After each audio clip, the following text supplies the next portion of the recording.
Hello guys and gals, me Mutahar, and today's one of those I told you so videos. Ladies and gentlemen, that time when I've been making hundreds of statements about why video games shouldn't rely on the internet to function if they don't need to? You ever play like a live service game and you're like, this could have worked without an internet connection. We could have stopped killing video games pretty sooner. Whenever you use like an internet service that you take for granted and you wonder, whoa, why can't I access it anymore? Well, ladies and gentlemen, last night for about, I want to say a few hours, it seems like half the internet effectively just died. Now, ladies and gentlemen, for anybody that, doesn't know, this is Down Detector. Down Detector is one of those websites where the moment you see these massive blips and spikes, whoa!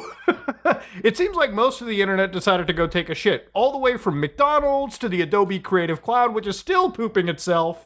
And of course, even organizations like Electronic Farts. And of course, if you're some groomer sitting on Kick, well, you're gonna have to hold off on your illegal activities because it seems like there's one common point for this. Ladies and gentlemen, that is AWS, Amazon Web Services. Yeah, Amazon Web Services, their largest data center, US East 1, decided to take a little bit of a shit, and I mean a little bit of a shit. A very tiny, tiny nugget of poo left this actual thing's asshole, and the ripple it caused as soon as it hit the entire toilet bowl, that is the internet, effectively caused a mass outage to the point that it's still happening right now as I actually film this. So the reason I'm making this video is because I kind of want to explain the technical nature of this, and also, somebody that talks a lot about self-hosting and somebody that talks a lot about user privacy. A lot of the internet, back in the day, used to be people would download their web servers, host the internet themselves, and it was, not really an expensive endeavor. I mean, it was expensive for the time, but as the internet evolved and became this place where people upload 4K videos, fuck around with AI slop, have like just gigabytes and gigabytes of information being generated every single day by one single user, and then extrapolate that to the world that is becoming more rapidly connected. Yeah, the internet's an expensive thing to run, okay? It's a really expensive bitch. To the point that there's not really a lot of companies that, exist out there that hold the backbone of the internet. To give you an idea, there's so few companies that control the internet that it actually will shock you. For instance, when it comes to, the percentage of ownership, it's something like Microsoft holds like 20% of the internet. And, Google controls like an eighth of people on the internet. But Amazon is by far one of the largest. They control about 1/3 of the cloud infrastructure market. Now, imagine one company basically holding up 1/3 of the internet that I think a lot of people really just take for granted whenever it goes down. Yeah, that can be pretty goddamn catastrophic. Apparently, all of the people out there, all of the analysts, have been saying that today's outage could literally reach hundreds of billions of dollars of damages. At least I don't really have a reason to dispute that. Like the amount of services that got taken down were Amazon, AT&T, Canva, Coinbase, Delta Airlines. You know how much it sucks ass to fly on a plane? Just imagine, usually I do fly back home on Mondays. I can only imagine how pissed it would be if Delta Airlines wasn't functioning because of an Amazon bucket error. It really takes me back to like CloudStrike, when it went down and immediately the airline companies were like, holy shit, boys, those damages add up. You got Disney Plus, Facebook, Flickr, Fortnite, Hulu, McDonald's, Perplexity, PlayStation, and Roblox. Even Signal. Yes, people who were assuming that Signal, the actual, privacy messaging application, it still required, I guess, Amazon Web Services to function in the background, which is a little bit of a new thing for me to kind of realize, but it made sense, okay? Even services like YouTube were kind of hit into it. And you might be like, why YouTube? Why Google, of all things? Don't they have their own data centers? Look, the internet is incredibly expensive, and there's a lot of intermingling that goes on between these organizations. And this breaking led to the point where, if you go on Reddit, for instance, even now, you'll notice that there are tons of "we encountered an error" depending on where you live. Because, yeah, the website is having an issue loading up because there's still problems. Even for Fortnite, literally some kid playing last night was going, why can't I connect to Fortnite? And that's literally because Amazon Web Services was keeping this shit running. Yeah, live services don't seem that great. And I remember back in the day when the main server went down, you could just goddamn play on local area networks. That used to be a time. So going to Amazon, obviously this is their issue. And if you reload this page, it's still pretty damn degraded. If you look at the amount of affected AWS services, you might as well throw the whole ass bucket into it. Everything is impacted. 105 services. The VMs are gone. The billing console is down. The VPNs are gone. I love it when the mouse gets this big. It makes me so happy. But of course, what doesn't make me happy is when they talked about what happened. So immediately when the nuke dropped, they said, we're investigating increased error rates, and they mentioned US East 1 region. Now, US East 1 is the largest AWS region, and in fact, it's so large that people tap into this region. And because other data centers tap into US East 1, when issues start here, they cascade into other regions as well, too. So at some point down the road, they had started to say the potential root cause was something in the DynamoDB APIs. Based on their investigation, the issue appears to be related to DNS resolution. So yes, the DNS, for anybody that doesn't know, is basically how, computers translate, IP addresses, or not IP addresses, sorry, they translate human readable addresses into the machine readable addresses. So when you go to the URL bar, do you type in the words google.com or do you type in 142.250.191.164?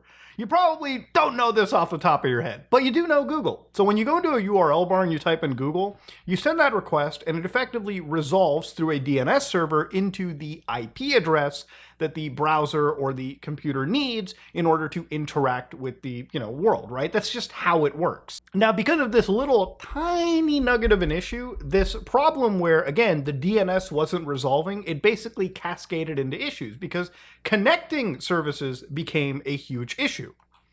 Now, even as of right now, what they said was their mitigations to resolve launch failures for new EC2 instances are progressing, and the internal subsystems are now showing early signs of recovering in few availability zones in the US East 1 region. So we still got a little bit of a ways to go. Things are not entirely up and up, but obviously these guys have worked pretty tirelessly throughout the night to get things going. Now look, at the end of the day, I think the core point of this video, at least what I want to talk about, is that the internet is truly fragile. Literally a week ago, I showed you the Comet Perplexity browser. And what was interesting was Perplexity was one of the services that was affected by this, right? The AI that everyone, I guess, taps into. Imagine for a second the browser that you download that browses the internet shittily at the moment, mind you, in my opinion.